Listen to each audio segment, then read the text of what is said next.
Abusan for medasi pass when your brace and say channels in the door so madan and there was say share Attention TV. We are one-on-one, one-on-one. I'm a prophet Samuel Labi, what does for the Palace of Zion Ministry, or Abilikuma, Kevumu, and maybe dim common in papa, Mesra pass will be any number. Now, will be big a crabby and who say nipper be say.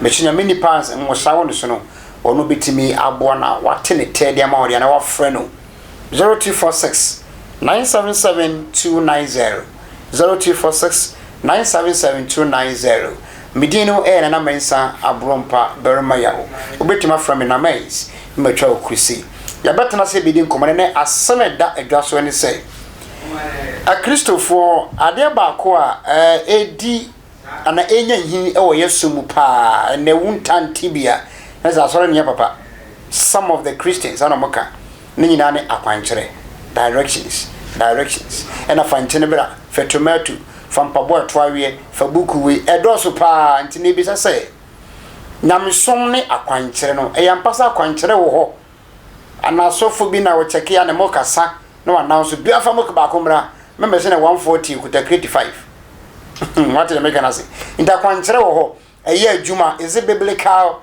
na ye wo item bi e no nko a ne tim regina sa kwankyere na say ye de mpabo ye ye de sika ye basisi ye na mako prophet Samuel Labi ne de nkomo baisia.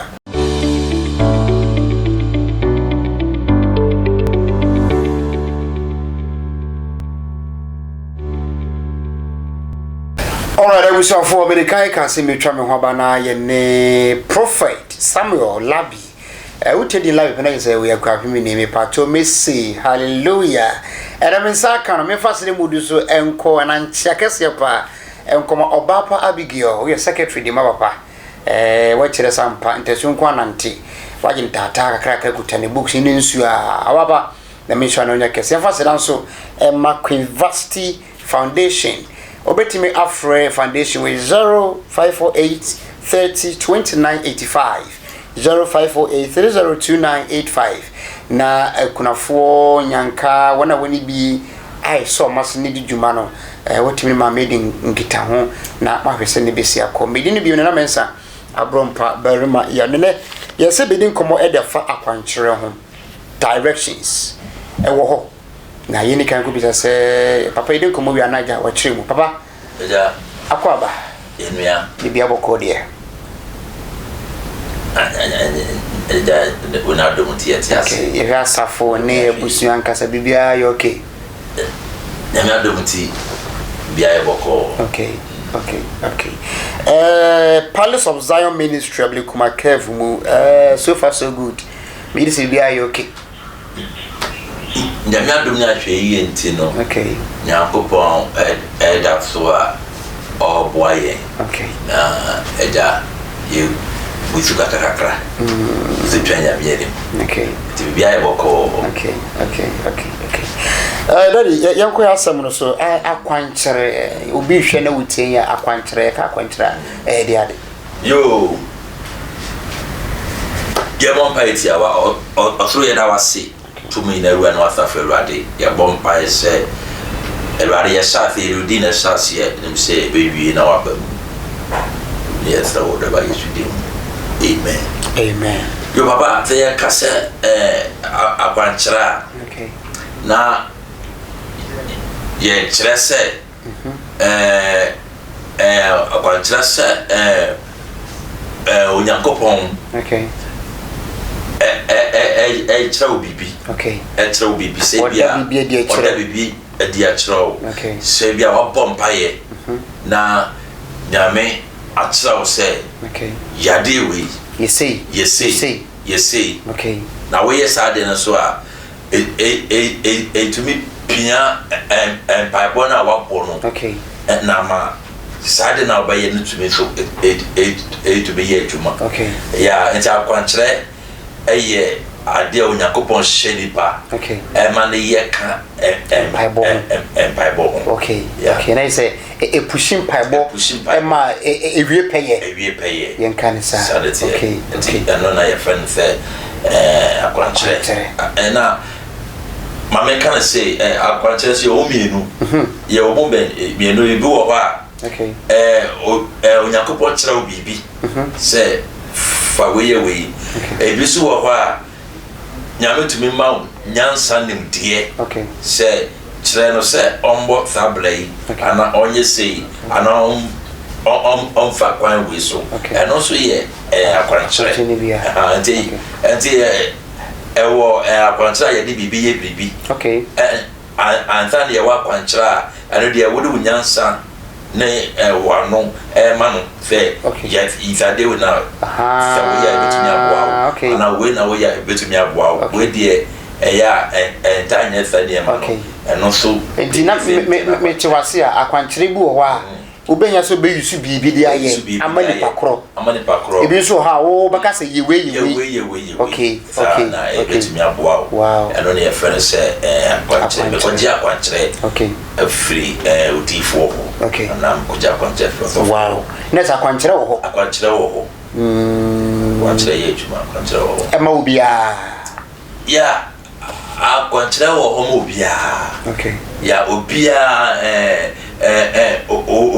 obia wo didini obia wo kristoni bia no ese se oji akwanchere di okay it's biblical wo ho nti sa wo bompa ye wia yitimi ma ho akwanchere nti prayer and direction okay what I say prayer and direction wo bompa ye wia nyame kire obi betumi ama examples bebre let me say enyenu ho ye andrew boy okay enyenu ho me say question we say nti akwanchere why ade pa se we kire me say egwa hodo mienu ba ko ye manipa no nkoye we de tema adwene say anabese me hu ni say ebia na akwanchere ba say ma bro mpankoto we mfanye we enye mpo na okoto amami wo na ebia ma adwene say obedi misika ebia ma bro mpankoto we na se me ho nso a ana mantima nkota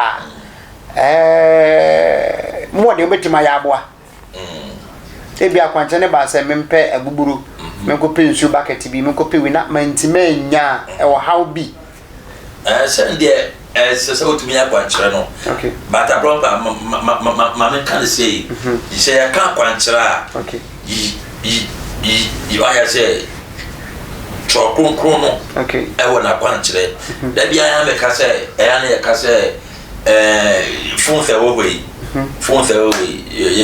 you go ha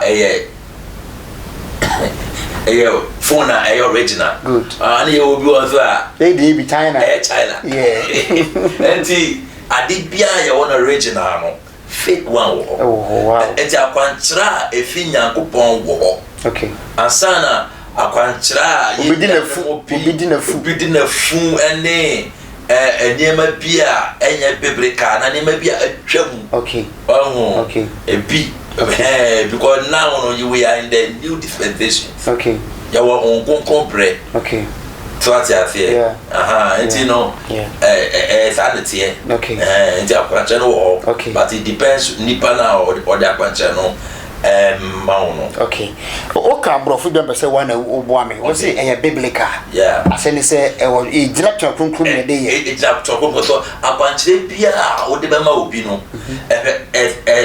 say we be say e gira twakunkun so biblical support okay and ye moya adwenem emfa nya akwanchere okay no okay say obo empire wia na nyankopon ma akwanchere no bo se oma akwanchere ni wia oma ho scripture etumi trase ni awoye no okay enya wana wo de wa adwene enya wo pe okay but ya dia biblical okay sanity okay a bit to say in the bible a bit to say what a bit to say mama can say mama yana bible yana ko fo bo wa omo believe in akwanchere okay but no crane there da wa anything ya chia no okay so ka yesu kura ya akwanchere yesu ya akwanchere na yesu akwanchere na oye no kura say ya na brimu a anke bianka ikanipa bebre adwene mu ebe ye omo na bible say oshia obiana na ohun ade ni friendly good the Bible say or tea into soup or the foray not here or the son or now or the son and so now or either or catch and say uncle who the name as you sulum will be one day one and this say a neck cry and every one say we are now obiti to soup but you yansa I don't know asofo bebre ennim no yesu sa wo kan ta scripture na bible say na ofa o ni friend ni free ni penim de ne go afichiri okay it wasn't public no okay enti akwanchire bu o ha yanye wo ni pem okay bible sa wo kan ta scripture say na ohun na ofa ne go afichiri na otintesio na o de fa na ni so na ka ete oko na ni wo asusu lumu oba e north wa e de ben ohun ade enti direction fi wo kwa because of a deeper GT in the way you know ye no kokom me and you okay enye ni nyina na ye ye deeper say dey be deeper be hu say oh wo dey bia wa bin ana say no na is a direction bi wo wa per dey wo kan nyame e ma wo wia you have to apply wisdom you have to apply your wisdom you see you cannot do ministry without wisdom. Don't mean yeah nyamjuma wa bra nyansa anyhow you be better nyame adwuma no because onyankopon efrewa gift no ho na asama onimdie nto ka me betima ibi better nyame adwuma oh ale nyamjuma de ofe ni ofa nyamjuma ofa adwuma pa eti nyamjuma yetime fa okay ofrewa ho yetime fa okay anya no ne ka akwantere wanse okay abusanfo ntie ne prophet Samuel Labi ena edin komo ene woye kofa ba edema Palace of Zion Ministry obankranya ablekuma kevum ehwa papa tina da before me metwas no brebe na we asode brebe ne brebe ya sole ukwada no pa Bible gidigidi afa na spiritual prayer clinic anopa no chim time besa anopa 8:39 na ya 12 o'clock na ya pon prayer and prophetic and deliverance ukwada no pa bia ye Bible da na obeba no na nipa bompai me me Bible yi infam Bible ni agro to obeba na me ginam oh yeah for that one yeah be hu da no de won tefi Bible ye adwuma na fe so ya me adum so a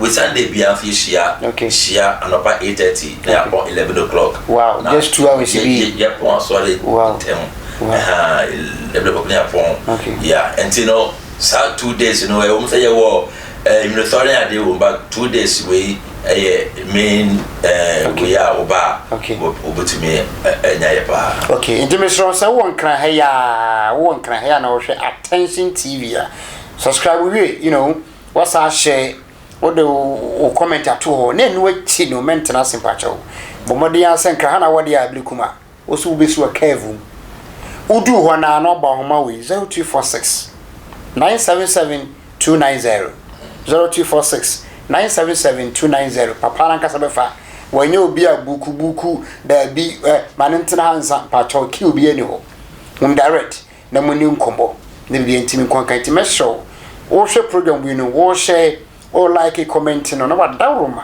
if ene kira kwan na sem bi se de ache osubiara no papa don't think so ho na gi plenty kit wan about take it bi ani free just come wow we are na wad nyankopon very simple you know when it pure ani no when it pure ani no enti yes also fast that Emma Queen University Foundation say wo boma dwuma de timi epia kopa ye mara papa ho bi na emedi nkomo say wa maye hu say akwankyere ho wa maye hu types wa maye hu say biblical wa support with Jesus Christ do ye no afien ko bi say the last question say ye wo item ba ku bi eno a na ye de ya akwankyere na for instance basis mantini na da bia munyewi da bia owia no aka ne de o de o ne aso ye na aso re ho no na waka ne nyina tim papa Mesa mo akwa ba biem. Yo me ta so je so. Enti asama ko hwe maso ni say e wo se nya de bia enfa item ba ko bi na nyina ho for some month, for a year, for akwanchira na said day. There be you know because Nyankopon ye one way God. Okay. Onyankopon ye one way God. Abri bia woni ade a Onyankopon ye. Yesu de saade no eti no yanti wo tro konko biem se wasa repeat here. Okay. So it was once in the Bible said okoto sa bubu ani no no da susu ano ono de okache ne se opese wo hoto o se an su beni obia o se fa okete nanante just that ono de wa mana panche bia o like wa mana anya bibia o se fa okete nanti enti sa bre no o ni ono so obotunya ya de amano no no ye no ye okay enti se a solid bia every day one for apple mra every day apple now we are apple they say every day bia no enye bebreka okay Onyankopon di sagwaje we ma we na the next time no obema obi fufuro ebi wo papa ebia on ka se fa bibibra ebia empire po no be bo ama yes send your kind ni bo ha yes ebe se no okay no ye okay sa nemo enya se ho mo better say fa we bra every day be the same thing enye good way okay enti abi bia no esesa okay enye one way okay enti enye wo na obe program say me de oba menchanya me de apple me de chine na ye me de nkuto okay me de semina way me nsuo na me de asi ho okay me de sadie way no okay Onyankopon say next or the nsuo sayare me ka say one time be bi bae no yare pa okay ena me bo mpa Nyankopon say fa nsuo na bo mpa e na twie gu nanum ena me fa nsuo na me bo mpa e go sa me gu nanum no ye also do fear na yem kan no ja nice nsuo no just water ono ane toba e ono ane nsuo a o toba sorry na me de bo mpa e ma wow wow enti 2 minutes wo onyame chen you be can be I no be kan no e be ye adwuma okay I say enti me no me believe I believe in oil I believe in water me fan nsuo kwa e se to me ye adwuma enye by force say abibia e se me nya oil okay asa ma bo mpa ya mo bi se me nya oil la me to me bo mpa ya mo bi no it's wrong okay so oil po ni wo na me kasa e se ye adwuma so oil ni wo na me fan nsuo e se ye adwuma konya me ti mu so he direct you why say mu na te yeah it's okasa fa na wafa enti direction wo but you need direction ba confront to say eno na abri bia me share so for bi o se won so o ba say o se wonya obi sa o mo de komo sa o se wan che ni pakoro no mo mpa pa ne pa no mo to no de jame be so te ye bia na wa ye e be so say Yesu Bible say edu bra na ensa na sa no ne ma me ka te Yesu e ko fo na ensa na mo de serve na sa okay o se mo konsuo ngu anyina mi wow well me sport to be a o se mo konsuo say o mo fele sa inana eti so o mo konsuo ngu mu no if catch up say almost certain enchantio no man go for ya pesa since ya pesa direction eti obia on the direction in the bia onyine ye na onipa otumi ma direction biblically no a prophet okay and to be a teacher but now I did comment here say everybody want to be a prophet. No, you're talking about the Nyankopon more afro bia na adwuma. Okay. So go hospital you will be oye eye clinic. Ubi you will be oye den especially stomach ubi ani ubi aso. What I say a doctors no plan. You will be na adwuma. Yeah. Obi a midwife. Obi be aso. Obihwe ni obihwe nan. Obihwe ma fi. Yeah, gynecologist. Yeah, obekono o wa che area ato wono de nsa se na fi ma o tiri ka venture. O be ma pa. And adwuma o ye de be. Sanity. Oh yeah, no. Ne for na adifo ne asofu dwuma mu no. Onyankopon o se de ma ye we odifo, ma ye we basambadani, ma ye we face. But nowadays, you know, a teacher wants to be a prophet. A teacher wants to be a prophet. Why? Because obi amusa we odifo a ya tweben sin way for as a more fancy sin teachers no. Kana but e onyame na che. Ontumi koso yakopon we mu say adena one family anko the into office na ya dia ma wo just operate it, do it well, and God will bless you. But if somebody can do two, I don't know when you two ana. Okay, sir. Because you a teacher. Last about we were teaching. Yes, 5-4 ministry. So once I can operate it.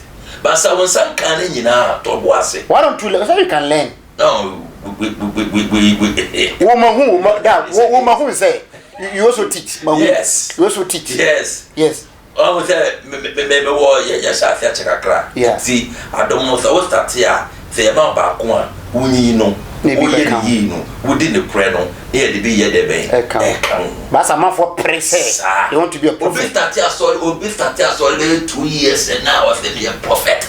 Even this cow ho na won kan kire. This cow. Da your friend we ska ho na. Da grensere. Jamna de ba. Daviu, I didn't throw up so question. See business ska ho. Sa wo shan come na bamu. Eh papa bamu je. But teacher dey o teach ya hwemam. But e mo adwuma so. When me have say prophet ho no ska ho. Yeah, but na tell say e ho adwuma eso. When you manu. We are prophet ska ho say teacher no. So you prophet there are so many opportunities that comes on your way. Advantage you won't buy. If only you do it well. And then you for about advantages are a woman who say why I say we work in the spiritual realms. Okay. Why I say than teachers. Okay. So people direction now. One is direction. Okay. We did for Elijah. We did for Elisha. Bible say Elisha ko baby na nsuo no a eda won ma opon. Yeah. Oduru wa be no jenjen ayewa. Opoto gu nsuo no say nsuo wo fi na komasa wo yare. Wo ma opon bie. Then asam na Elisha kan to me be edwuma.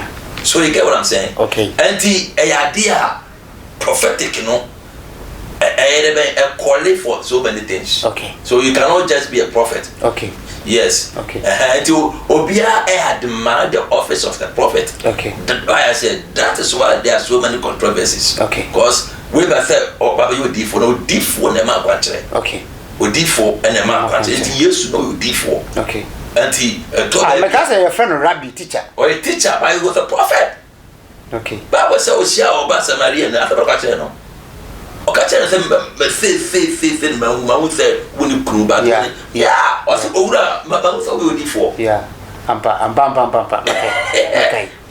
So what can I say? Yeah. And Jesus was a teacher, he was a prophet. Okay. And so he gave directions. And see, wow, that video, when I open the video with you, so when you are trained here, Ebiana, Niauta and I answer no, Ebiana Unisa gifted, and just say, I can't try in you all. I biblical. Nemo, Tieni.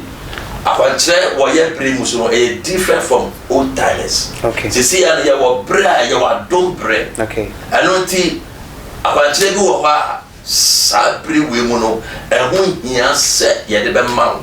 Okay. Esa say sabri we no Yesu ni boja na be kofa abe break nya be break. Okay. Anati akwanche bia be ma obi a Bible nim. Okay. Na I say Bible na fa match. Okay. Na sua. Okay. Na say obi anka cha o se ba na ko bia le wo pomu. Ana say bra na me nyos me pese me boboso. Emoso. Ehai kwa. Amen. All right. Papa Bato, ka come na che ni pa menu mi nse me na infan sorry so. Yankopon chia wa ohwe sa video we Attention TV. Okay. Nyame ochira mu nyina apostle ntwi chia o se throw na mo so now this adumadi kase we ababe pia asofo ye nya kwan na ye biebie enima bi so dia kire kopomba no omotumia ti ase yi de me pese me kire wa na se akwantere ye adwuma akwantere wo ho hwehwe akwantere papa enya akwantere bia na yese wodi akiri hwehwe akwantere trokonkron edimu akotren na ni papa enso na ma akwantere no se na be ya won koye sa akwantere ni wie na enkonya fitafo ni bia emfa emmawo nyame ehira wo se wo hwe attention TV wo hwe wia na wa subscribe na watch na wonua na ote ba bia onim dia koso so atumi ahunia koso o so nhira se o hwe okay o church members Palace of Zion Ministry one tell mo me che Palace of Zion fonina me sha Palace of Zion ye na enum se Zion de ya kase Zion na obeka se obotentim ya kan Zion na obeka se ye nyimuda ya kan Zion obeka se ya de siemba enti ade siemba nyina me chiamo na me chiamo wife so me chia me chiamo wife so Joyce maybe I will be also na me ensure say o hwe na the mission of Munina. Era sepa. Ya mission. I was for ya branding tea because my man Bahabi na wakanse bia matwa to ho. Wo se hwa kwantere papa. Ba be sua de kwantere de ahin na tire se nya papa no. Na pe odi for papa, prophet papa. Obasa be tire prophet be de na chese we papa. We nya papa obasa so ba be tire yen. Nti ma jo kwese no fa go ho mami. Me anka se wakan matwa to ho. Medina na mensa abrompa berma yobitima from in amaze. Many prophet Samuel Labi woda asafondin at the Palace of Zion Ministry. Ablekuma Kevum 0246977290 0246977290 ofrena wono betimi edin komoda okazemi na be ka se anka so ba me smapa finyame ya do fi o china ko yo Bible Cassia, Bible Cassia 21 days. Wow. 21 days. I had December mo. Until you Pia 6:38 in upon. Until Sawote Bay, maybe I will be a Ablekuma Kevi mo. Sawote Ablekuma, Sawote Mania, Ote Bokoboko, Ote Pokwasby, Ote Awish, Ote NIC, maybe I will or maybe I will be a person or bomb pie, you would have feed mono. To Safra say, Brana Mompire, I told this say, deposit of prayer bank. Wow. Ye deposit here prayer bank and you know Brana Boom. That will have and your life will never be the same. God bless you. Good. And to do Ablekuma Kev my dear not one who died, one friend number 0246 977-290 0246-977-290. Make you double Samson and Brother Yamabako pay editor one. And Munina boy admit timid Bremo Queen Vasti Foundation also Otamachi Pabitima Free Queen Vasti 0548-302-985. Nana Mensa Abrompa Bermayo enemy the prophet. God bless you. God bless you too. Okay. Yakram.